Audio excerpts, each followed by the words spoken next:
This video is about the specifications for your project. You cannot build a building with only drawings. You also need to supplement the drawings with specifications. And the specifications are designed dependent on the procurement form you use. In other words, either individual trade contracts or main contracts. And the people in the group can decide which form of procurement they want to use for the 5th semester project. If you choose individual trade contracts, the organization would look like this. You would have a client, and the client would have a contract with each trade contractor. For example, you would have a contract with the groundworks, with the masonry and the carpentry, each of them according to GC 92.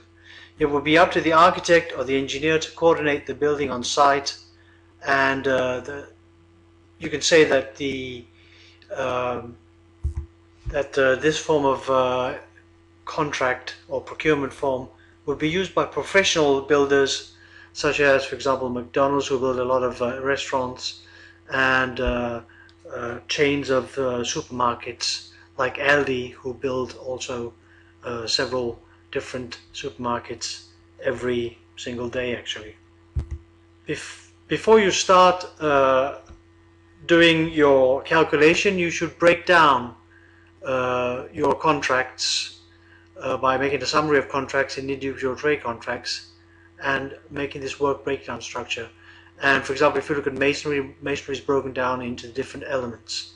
The purpose of this is to do a calculation for the architects in the beginning, but later on it's going to be used to design the tender forms. As you can see, if you go back to the masonry contract, the tender form is designed in accordance with this work breakdown structure. And the purpose of that is to compare the incoming bids from the contractors with the calculation that the architect did at scheme design. In other words, in individual trade contracts, each contractor would be given the case specifications for orientation, and each contractor, depending on which work he's got, will be given his own work specifications. And under each work specifications there will be a number of building component specifications. For example, here under this one there are under the joiner is the person who does the furnishings inside the house.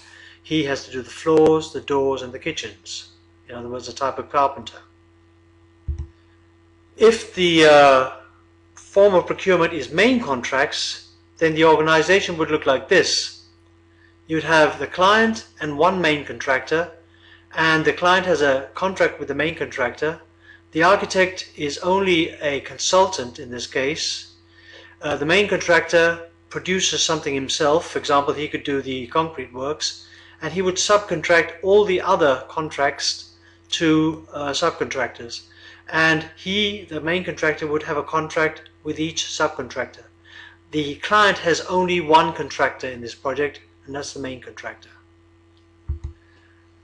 So the work breakdown structure for a main contract looks like this. You have the main contract at the top, and then you have his own production, which is split up like this, and you have the subcontractors down here, and again we have the masonry contract split up like this.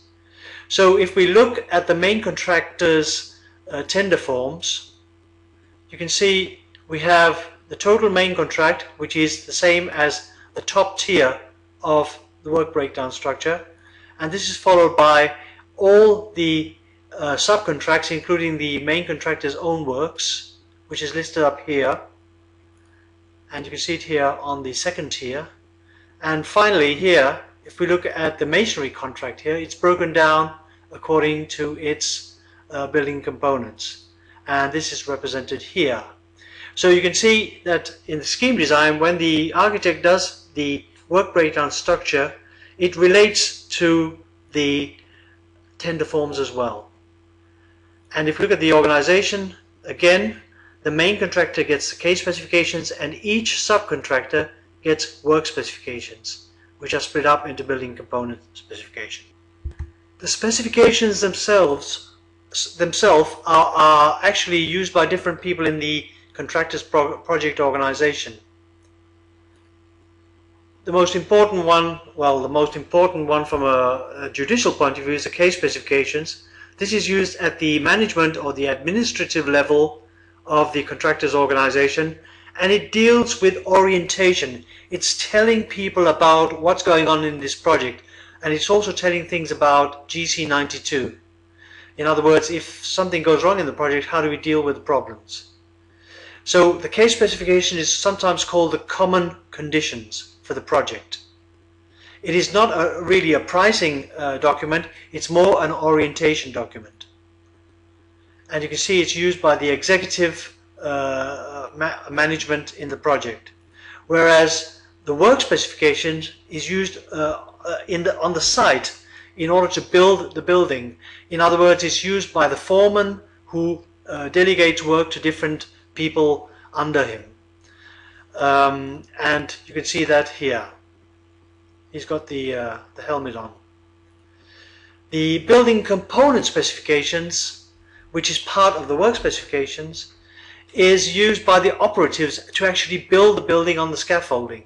So these are the people we're writing the building component specifications for, and therefore we shouldn't write them in a very, very complex language with things like Eurocodes and so on, because these people here don't know anything about Eurocodes. Regardless of the procurement form, i.e. main contracting or individual trade contracts, each contractor gets a case specification. In the case of main contractors, there's only one contractor, the main contractor. In case of individual trade contracts, there are several contractors, so each of those contractors get a case specification, which is the same for all the contractors. It's simply orientation. And here you can see the case specifications at the top of the tree. Each contractor gets a work specification, which applies to their particular contract. For main contractors, each works contractor gets a work specification for their contract. And here you can see the second tier. And each of the building components in a work specification gets a building component specification. And that's on the last tier. This is a simplified actually list of the things in the case specification. Again, it's only used for orientation and it's used at an administrative level. So it tells something about the building case. It gives a summary of all the different works involved in the contract or in the project, and it tells how the project documents are organized regarding drawing numbers, how the drawing number system works. It gives a project organization overview. This could be a simple chart showing who's in charge, who's the consultant, etc., etc. All the amendments to GC 92 are written here. It tells about the building site. It's orientation to different contractors about who takes care of what on the building site. But it's not pricing. It's not for pricing. It's just for orientation. It tells about the health and safety plan. It tells about how to deal with the surrounding environment with regard to noise, vibration and dust. It tells about general information about quality assurance on the building site, and it tells about planning and scheduling. If you look at each of these items on the list, each of these items has a work specification. For example, the masonry contract here would have their own work specifications. And if you look at the work specifications, this is used for pricing of the contract. So anything you forget to mention in here will not be priced. And if this goes to the building site, then any works that are not mentioned here will be extra works and will cost the contractor extra money, or rather the client extra money. The contractor will ask the client for extra money for things that are not mentioned here. So it's very important that this is done absolutely precisely by mentioning everything that's included in it. And if we look at it, you can see, for example, this is masonry, and the masonry has a summary of building components. You have to do the roof, you have to do the brickwork, repairs, you have to do the masonry on the extension, repairs to the internal brickwork, kitchen tiles, etc., etc. Everything here has its own building component specification. So if we look at one of these, that would have their own building component specifications, which means what drawing should I use to build this particular item, what materials are used in that item, what the execution should be and what the relation should be to other work. So this is going to be used for pricing, and this is going to be used for actually building it on the site. And everything here in this section 2, all the way down here, is about pricing. So if there's any design work to be done by the contractor, it will be mentioned here. If this contractor has to do anything on the building site, it'll be mentioned here. For example, supply of WC and welfare cabins.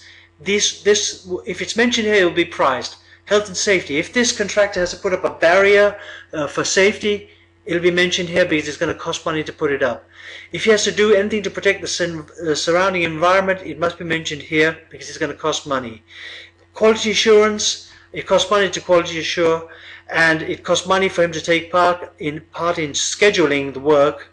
If this contractor has to deliver samples, for example, if he has to put up a life-size sample of a bathroom, for example, you have to mention it here. That's going to cost him money.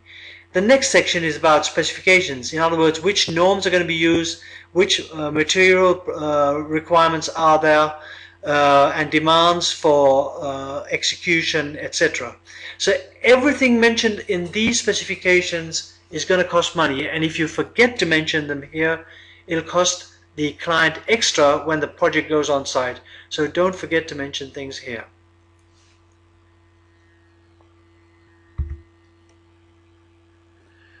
This is just a simplified version of the specifications. The real versions are put up as templates. This is the template for the case specifications. As you can see, there's a table of contents, and then there's a section for GC92, which is of course the conditions of the contract we will work with in the 5th semester.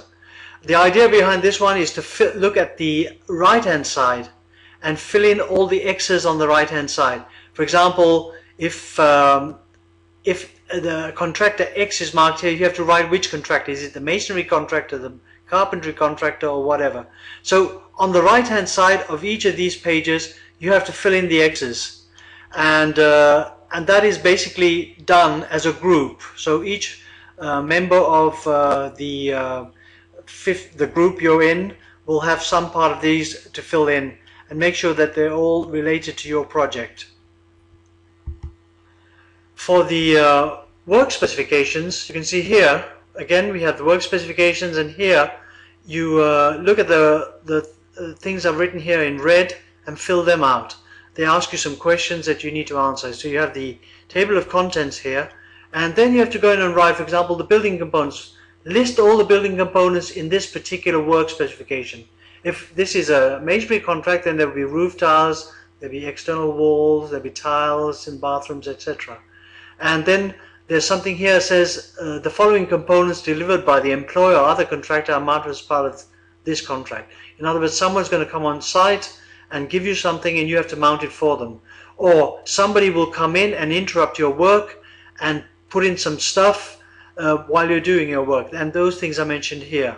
So look at the red marked, the questions marked in red, and fill them out for your work specifications. And also look at the tender control plan here and fill that out. There is some theory as a attached file on this spreadsheet that you should look at. And basically, once all this is filled in, you have filled in everything that needs to be priced. You also have to fill in the euro codes and so on for the project. And those codes come in under norms and standards here, 311, and you fill in the norms and standards and the material requirements, etc. Those are the standards for doing the work. In other words, they're called references. And chapter 4 here is the building component specification. So you fill in one of these for each member of the group, and this is to do with the drawings you've been given to do in detail design 2. So for example, if you're doing the bathroom, you would do one building component specification that strictly looks at the bathroom, where you tell us where do I find the bathroom, what drawings do I use for the bathroom, you list the drawings up here, what are the adjoining components, is there any design involved, what materials and products should I use, how should I execute the bathroom, what sort of surfaces should I leave the bathroom with, tolerances, etc. What test samples should I set up? Should I set up a whole bathroom first, etc., etc. So these, chapter 4 is the building component specification. And that ends this video about specification.